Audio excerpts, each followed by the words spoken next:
Hi, my name is Shelley Poindexter. I live in Iron River, Michigan, and I am part of the MDiv program.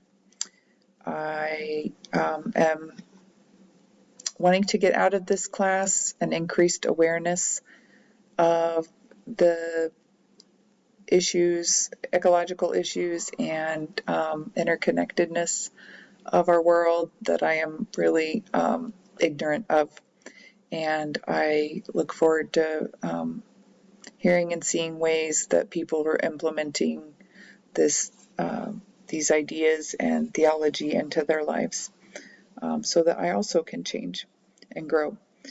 One interesting fact about me is that I moved 1 week ago from Las Cruces, New Mexico to the Upper Peninsula of Michigan.